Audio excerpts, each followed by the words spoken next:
It was a bright Saturday morning, and the City Museum was buzzing with the usual weekend crowd. Families with children tugging on hands, elderly couples enjoying quiet appreciation of art, and curious tourists exploring the cultural treasures. Among them walked Malcolm Pierce, a tall, sharply dressed black man in his late 30s, carrying a sleek leather portfolio under his arm. His calm expression reflected both confidence and familiarity. This wasn't his first time in the museum. It was, in fact, his second home. Malcolm moved through the Renaissance wing with purpose. Every now and then he paused to make notes, adjusting a label here, jotting down thoughts about the lighting there. He wasn't just admiring the art, he was evaluating it, refining how it was presented. He had done this for years, but today was different. In just a few hours, the museum would be hosting the opening of its long-awaited Voices of Change exhibition, a powerful collection highlighting underrepresented artists throughout American history. Malcolm had personally curated the entire show. As he crossed into the central atrium, he was interrupted by a sharp, indignant voice behind him. "Excuse me, sir?" He turned to see a white woman in her early 50s, stiff posture, designer coat, and narrowed eyes, the kind of visitor who looked at plaques more than paintings. She frowned. "This area isn't open to the public yet," she said firmly, arms crossed. "You shouldn't be back here." Malcolm blinked. "Actually, I don't care who you're with," she cut in quickly. "I saw you walking around with that notebook, touching the glass, going behind the ropes. I've worked in galleries before, and I know suspicious behavior when I see it. Are you with maintenance? Security? Either way, you need to leave the restricted areas immediately." Malcolm stayed calm, though he could feel the eyes of a few nearby patrons beginning to shift toward them. "I'm not with security," he said evenly. She scoffed, clearly not expecting anything other than submission. "Well, you're definitely not staff. I know the museum staff, and you're not wearing a badge. I'm calling someone." Before he could respond, she turned on her heel and marched toward the information desk. Malcolm sighed. He'd hoped to check the lighting in the final exhibit hall before the press arrived. Now, he had to deal with this. The woman, Karen, as her name tag revealed when she leaned over the information desk, spoke with unmistakable urgency. "Yes, I need to report a man who's in the restricted area. He's not staff. I don't know how he got in, but he's acting suspicious. Walking around like he owns the place." The front desk assistant, a young intern named Jesse, blinked at her, confused. "Can you describe him?" Karen waved toward the atrium where Malcolm stood, quietly checking his notes again. "Right there. Tall, black gentleman in a dark blue blazer. He said he wasn't with security, so he clearly isn't cleared to be in the curatorial section. I don't want anything to happen to the exhibits. This museum is too important." Jessie hesitated. She knew exactly who Malcolm was. Everyone on the staff did. "Ma'am," she began gently, "I believe—" But before she could finish, Karen raised a hand. "No, no. Don't try to cover for someone just because you're nervous. It's okay. I'll go talk to security myself." She marched off again, leaving Jessie flustered. Across the atrium, Malcolm remained composed. He could see where this was going. It wasn't the first time someone had assumed he didn't belong, not just in museums, but in boardrooms, universities, and press previews. But there was a difference between being underestimated and being actively treated like a threat. As he moved toward the exhibition wing, the security team arrived. 2 officers in museum polos, clearly uncomfortable. "Sir?" one of them asked hesitantly. "We were told there was a concern about someone being in staff-only areas." Malcolm nodded. "There's been a misunderstanding." Karen stormed back in behind them. "That's him," she pointed. "He should be removed." I'm sure he just snuck in to look around unsupervised. The officers shifted, unsure. One whispered something into his earpiece. Then Jessie stepped forward, breathless from hurrying down the hallway. "He didn't sneak in," she said firmly. "That's Mr. Malcolm Pierce. He's the chief curator of the museum. The exhibition opening today? He designed it." Karen froze. Her mouth opened, but no sound came out. The officers looked at each other. One of them gave Malcolm a respectful nod. "Our apologies, sir. We'll clear things up." Malcolm looked at Karen calmly. "Still want me to leave?" She stepped back, flushing deep red. I didn't know. I just thought—" "I know what you thought," Malcolm said.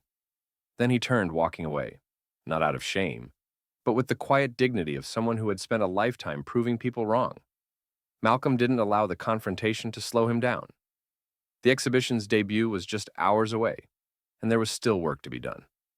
As he stepped into the Voices of Change gallery, a vast space lined with vibrant works from Black, Indigenous, and other historically marginalized American artists, he felt a renewed sense of purpose. He walked past murals layered with history, portraits full of struggle and triumph, and sculptures that pulsed with resistance. Each piece had been hand-selected, not just for its artistic merit, but for the story it carried. The exhibit wasn't about presenting art. It was about reclaiming narrative.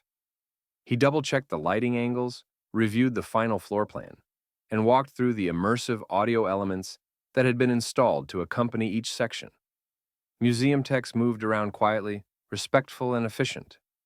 Malcolm led with a firm, kind authority that inspired trust. Everyone on the team knew what today meant, for the museum and for the curator who had poured himself into every detail. Meanwhile, word of the incident in the atrium had begun to ripple quietly among staff. It wasn't the first time someone had mistaken Malcolm for someone lesser, but this time it happened in his own house, a place he'd transformed into a beacon of representation and inclusion. Some staff were angry, others embarrassed. Jessie especially kept glancing toward him with a guilty look, as if she should have done more. But Malcolm stayed focused. His response to injustice had always been excellence. In the hallway outside the exhibition, Karen sat on a bench, clearly rattled. She had tried to excuse herself after the incident, but the event was about to begin and she was a major donor. Leaving abruptly would raise questions, so she stayed, silent now, self-conscious for perhaps the first time in a long while. She watched through the open glass doors as Malcolm adjusted a display case, highlighting abolitionist-era sketches. He moved with such surety, so unlike the man she had dismissed earlier as an intruder. She hadn't seen a stranger that morning. She had seen a stereotype, and now the truth was staring her in the face. By early afternoon, the museum's central auditorium began to fill with invited guests, patrons, donors, artists, journalists, and a handful of local officials. It was the soft launch of Voices of Change, and Malcolm would be delivering the opening remarks. The crowd buzzed with anticipation. For weeks, the museum had promoted the exhibit with striking posters and a bold message. America's untold stories, finally on display. Malcolm waited behind the stage curtain, calm but thoughtful. He had spoken at events before, but this one carried more weight. It wasn't just about the art. It was about who was allowed to tell history and who was usually left out. Today, that balance shifted, even if only slightly. The event coordinator gave him a nod. It was time. As he stepped out onto the stage, the room fell silent. Spotlights above glowed gently on his face. He stood tall behind the podium, adjusted the mic, and began to speak. Good afternoon, everyone. Thank you for being here. Today marks a milestone not only for this museum, but for the stories too often kept in the margins. His voice was steady, resonant, and filled with quiet conviction. He spoke of the artists whose works filled the gallery, many of whom had been ignored by mainstream institutions for decades. He spoke of legacy, injustice, beauty, and resistance. He spoke as someone who knew what it was like to be unseen. Among the crowd, Karen sat rigid in the second row, her cheeks still tinged with shame, but now her expression had shifted to something else: humility. A dawning realization. She had nearly thrown him out of his own museum that morning. Now, she was listening to him move a room full of people with words and vision. When Malcolm finished, the audience erupted in applause. Not the polite clapping of obligation, but a genuine ovation. Several people stood. A few artists on the front row wiped their eyes. As Malcolm stepped down and walked into the crowd, people greeted him warmly. Handshakes, hugs, congratulations. Karen remained seated, unsure if she should approach him at all. He noticed her, but didn't stop. He had 100 hands to shake and a gallery to open. Recognition in this moment wasn't about revenge. It was about grace. Power spoke loudest when it didn't need to shout. The exhibition floor opened shortly after the speech, and guests flowed in, guided by soft music and the scent of fresh flowers placed at entry points.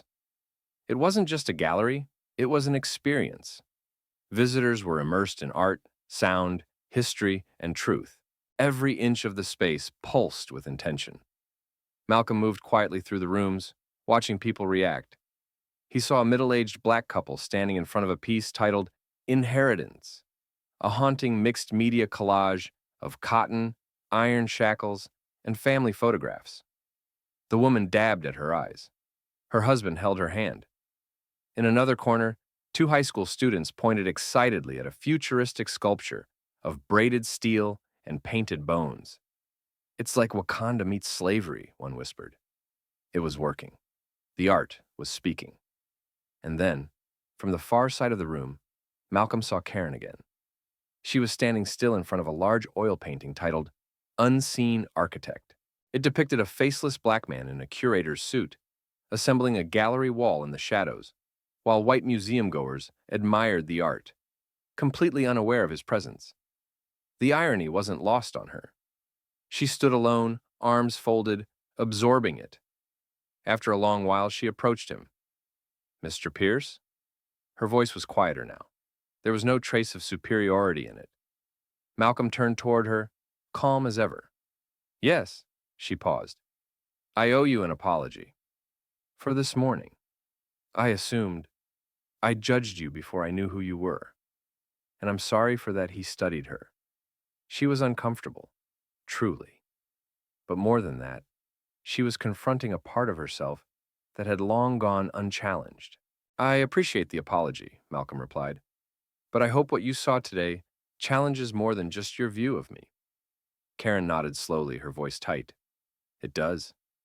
They stood there in silence, not enemies, not friends, but two people, one learning, the other living with what too many must endure. Then Malcolm turned his gaze back toward the artwork. "Enjoy the rest of the exhibition." Karen nodded and stepped away, her presence quieter now, as if the walls of the museum themselves had reshaped her. The evening drew on, and the museum transformed into a place of quiet reflection. Guests lingered in front of pieces, discussing, connecting, asking questions. The din of polite conversation was replaced by something deeper: awareness. Voices of Change was no longer just an art exhibit. It had become a mirror. Malcolm found himself in the upper wing of the museum, seated in a quiet alcove behind a large window that overlooked the city skyline. He allowed himself a moment to breathe. Months of planning, long nights, and hundreds of decisions had led to this night. And it was everything he had hoped for. Across the museum, Jesse, the young intern who had hesitated during the morning's incident, approached him with a look of both admiration and guilt. "I should have said something earlier," she began. "When that woman tried to throw you out." I froze. Malcolm offered her a kind smile. "You spoke up when it mattered. And you've been doing the work long before today." Jesse nodded, clearly grateful, but still thoughtful. "It's just, so much of this place still feels like it wasn't built for people like us. And then tonight happens, and suddenly it feels like we belong here. Like we've always belonged here. That's because we have," Malcolm said. "They just didn't see us." Below them, Karen walked slowly through the exhibit one last time, quieter now. She paused in front of a digital installation playing interviews of artists whose work had been long forgotten or rejected. Their voices, raw and unfiltered, told stories of exclusion, fight, and pride. She stood there listening, learning, being changed by the very space she once tried to control. Malcolm watched from above, not with resentment, but with resolve. He didn't need to humiliate her. The truth had done that for him. The weight of her assumptions would remain with her far longer than any lecture. And for Malcolm, the victory was never about her. It was about every child who would walk into this museum tomorrow and see themselves on the walls. Who would feel, for once, like they were the story, not just a footnote. As the night deepened and the museum lights dimmed to their evening hues, the last of the guests trickled out. The echo of footsteps faded, leaving behind only the quiet hum of ventilation and the watchful gaze of the portraits that lined the walls. Malcolm stood alone in the main gallery now. The exhibit was closed, but the energy still lingered like a heartbeat in the silence. He walked slowly through the space, stopping at each installation, not as a curator this time, but as a witness. Every piece was a story he had once fought to have heard, and now they filled this institution like a roar. He paused in front of one final canvas, a portrait of a black child staring up at a towering statue of a historical figure.